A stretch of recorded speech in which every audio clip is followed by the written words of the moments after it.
เลยเนาะเอาเปิดภาพมากเลยพี่น้องเลยอยู่ที่เด้อพี่น้องเด้ออยู่ที่บ้านบ้านน้องเองเลยเนาะอันนี้กันรถจกคือเก่าพี่น้องเลยยังบ่แล้วพี่น้องเลยเนาะมืดลายเติบอย่างทางบ้านน้องกันเลยจ้างเข้ามาจกมืด10 ปลายล้านพี่น้องเลยเนาะรวมทั้งหมดกันพี่น้องเลยกราบทักทายสบายดีสวัสดีพ่อแม่พี่น้องมิตรสุขุทุกคนเด้อพี่น้องเด้อกันยินดีต้อนรับเข้าสู่ซอกบ่าวนุ่งเก่าคือเดิมพ่อแม่พี่น้องเลยเนาะมื้อนี้บ่ได้ออกทางไปทางใดพี่น้องเลยเนาะมานี่เลยมาเอาดินเขาบ้านเพราะว่าเพิ่นโทรมาบ่าวนุ่งก็บ่สบายปานใดพี่น้องเป็นไข่พี่น้องเนาะวัดนี่แหละ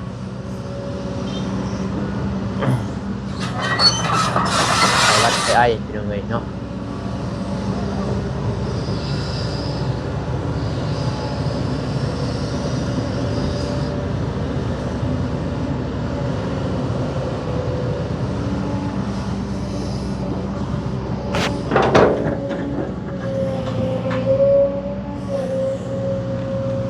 ทางบ่ตูนจักไปทางใดมั้ยบ่ได้โทรหาน้องเพิ่นสักพี่น้องเนาะน้องก็มาอัปเดตอยู่กันก่อนคนระว่างสิแวะไปหาน้องบองแต่ว่าตูนนี่ไปบ่ได้เนาะคนประมาณ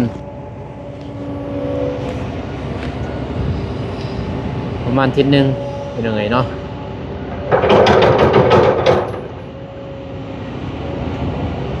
อย่างอีกทิศนึงบ่ตูน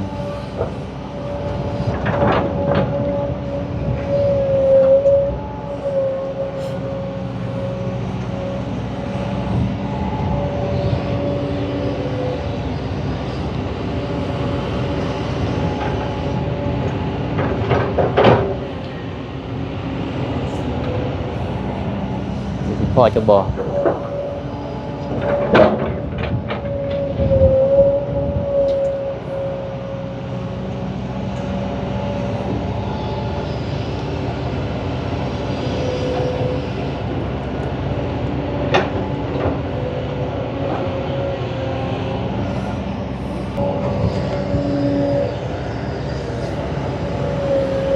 เมืองนี้ได้ตัวนี้หินใหญ่จะสีออกได้เลย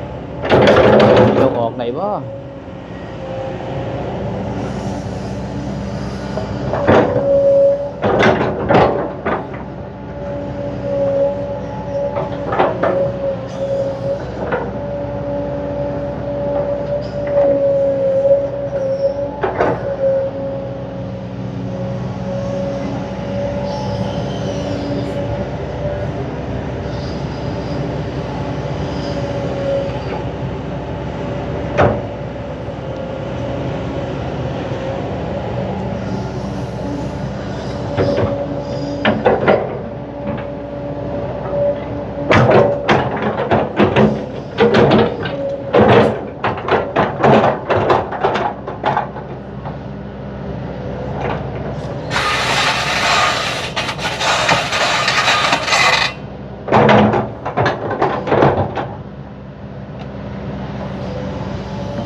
เต็ม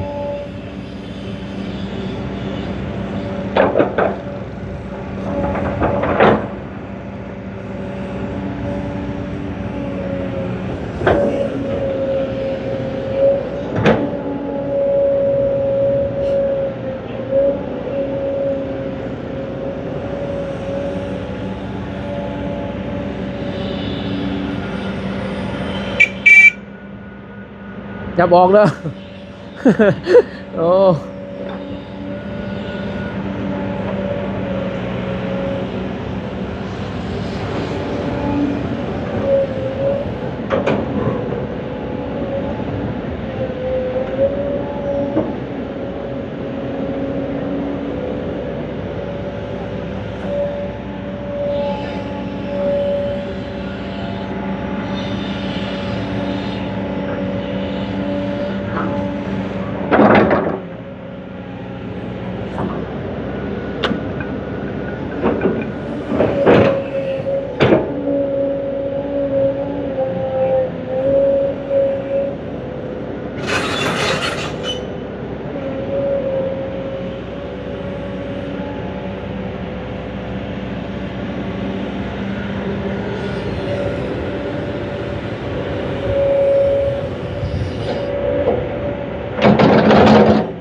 ยกตอนนั้นบ่แล้วเลย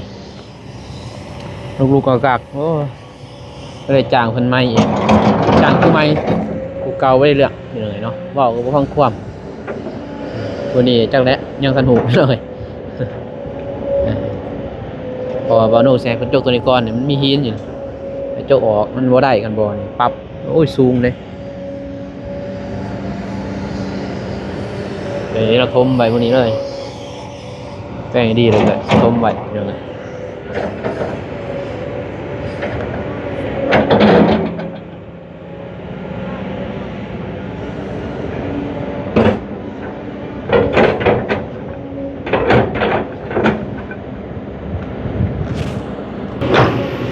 ว่าได้เห็นเลยเห็น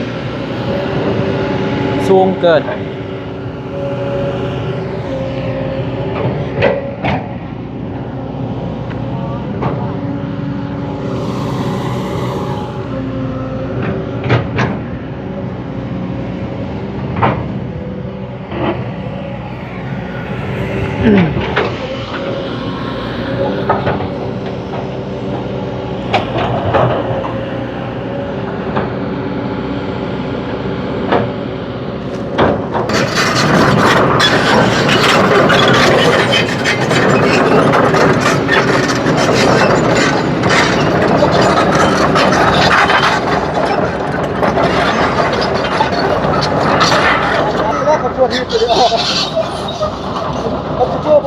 เขาตับเลยเราเพี้ยนซื้อเลย บ่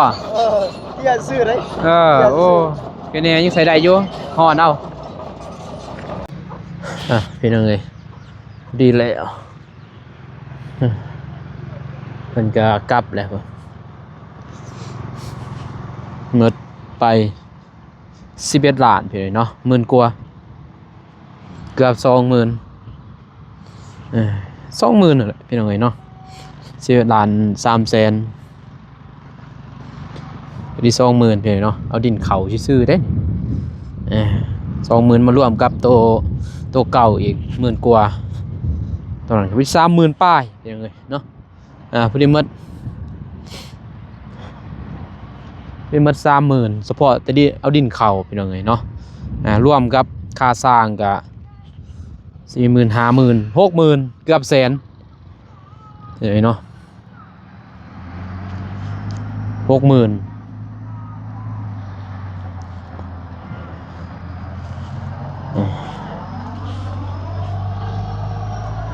มันไป60,000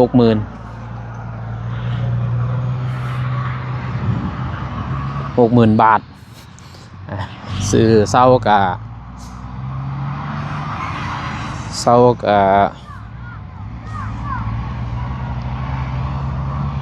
70,000 80,000 90,000รวมกับเสา90,000พี่น้องเอ้ยมารวมกับ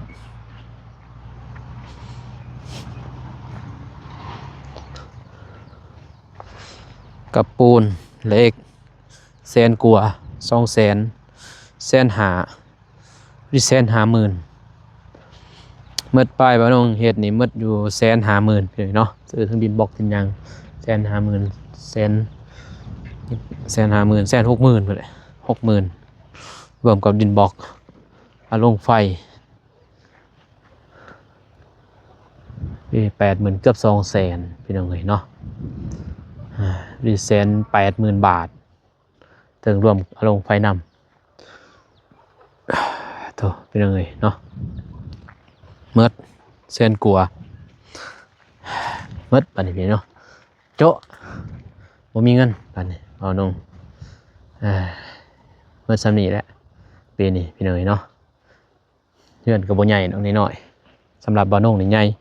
สำหรับเขานี่สิบ่ใหญ่พี่เนาะกว้าง9 เมตรยาว9 เมตรพี่น้องเอ้ยเนาะ3 ห้องนอน4 ห้องโถงกัน3 ห้องโถง4 ห้องนอน3 ห้องนอน4 ห้องโถงห้องโถงเป็น4 ห้องแต่ละยังบ่ทันนั่นนี่แหละพี่น้องเนาะเป็นครัวยังเรือนครัวยังบ่ทันเฮ็ดห้องน้ำยังหมดไปเกือบ200,000ตาม FC ว่าพี่น้องเนาะเรือนบ่าวนุ่งประมาณ1 ล้านบาท600ล้านเป็นเงินกีบพี่น้องเนาะแล้วแต่บ่าวนุ่งก็บ่ได้หวังว่ามันแล้วมื้อนี้มื้ออื่นพี่น้องเนาะคอยเฮ็ดคอยเป็นคอยไปประมาณ5-6 ปีพุ่นแหละพอดีน้องอีว่าดวงตาใหญ่พุ่นแหละพี่น้องเอ้ยแม่เฒ่าเพิ่นปลูกผักเจาะน้ำก็9 ล้านพอดี200,000นะ มันไหลกับเจาะน้ำนี่ใส่ท่อใส่ยังรวมกับท่อกับยังก็200,000เป๊ะเลย200,000 บาท100ป้ายล้านหมด120ล้าน120ปลายล้านพี่น้องเนาะหมดไปได้ซ้ำนี่เนาะบางคนบ่เชื่อเนาะว่าโอ้เงิน100ได้ซ้ำนี่มันคือสมัยตะกี้นี่พี่น้องเนาะเงิน100 ล้านนี่แล้วเฮือนพี่เนาะ100 ล้านแล้วหมดแล้วเฮือนซ้ำนี่ได้แต่สมัยนี้เงินเฟ้อเครื่องของแพงพี่เนาะราคาปูนก็สอบหนึ่ง85,000เกือบถึง200พี่เนาะ200 บาทอยู่ลาวเกือบถึง200 บาทเลขก็เส้นหนึ่ง60,000เส้นละ100เนาะเลขก็แพงแห่ทรายก็เม็ดก้อนหนึ่ง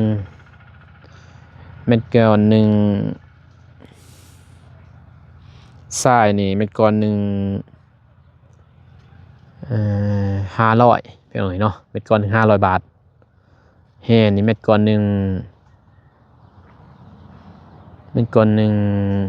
600เพียงหน่อยเนาะเดินกัน500กับ600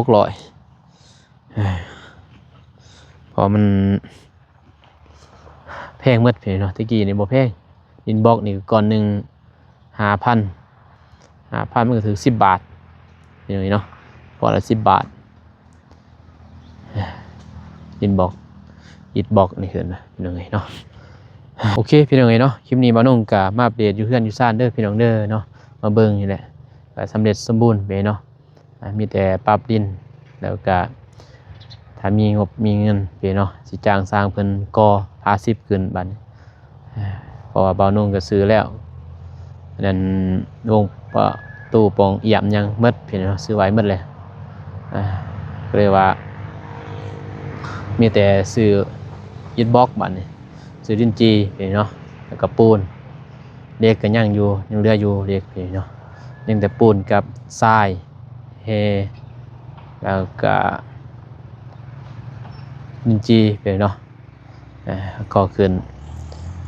จากใดสำใดก็เราเบิ่งเราส้มไปเนาะตามเบิ่งตามส้มทางเงินเบานุ่งไปเนาะว่าสิแล้ว ปีใดก็เราลุ้นเราส้มไปเนาะทางเบานุ่งก็หมดแล้วบ่มีเงินแลไปเนาะน้ำเผือกน้ำแห้งของเบานุ่งกับปัญญาแหละเมียเนี่ยเฮ็ดเรือนนี่ไปเนาะส่วนหนึ่งก็เงินจาก YouTube ไปเนาะส่วนหนึ่งก็เงินจากกับผมกาแฟไปเนาะก็ที่สำคัญก็ขอบใจทั้งผู้ใหญ่ใจบุญและ FC ทุกท่านเนาะที่เข้ามาเบิ่งโฆษณาเบานุ่งพี่น้องเนาะถ้าว่าบ่มี FC เพิ่นบ่มีผู้ใหญ่ใจบุญเพิ่นเบิ่งโฆษณาซัพพอร์ตเบิ่งพี่น้องเนาะโฆษณาให้เบานุ่งก็บ่มีเงินซ่านเป็นของตัวเองคืออันนี้พี่น้องเนาะขอบใจขอบคุณหลายๆเด้อเนาะก็สิที่บ่ทิมบ่ปะทั้งลูกทั้งหลานทั้งเบานุ่งพี่เนาะก็ขอให้ FC และผู้ใหญ่ทุกท่านอยู่ดีมีแรงหมดสุขสุขคนเด้อเนาะสุขภาพร่างกายแข็งแรงนอนให้ได้เงินหมื่นตื่นให้ได้เงินแสนแบนมือมาได้แก้วนี่โสดหายอย่าได้มาเบียดเบียนเสนียดกินได้อย่าได้มาไก่เด้อเนาะพร้อมความครัวสาธุโอเคพี่น้องเนาะคลิปนี้ว่าน้องกาจบเพียงนี้ก่อนพบกันใหม่คลิปหน้าเด้อพี่น้องเด้อคลิปนี้ขอกล่าวคำว่าสบายดีพี่น้องไปบ๊ายบาย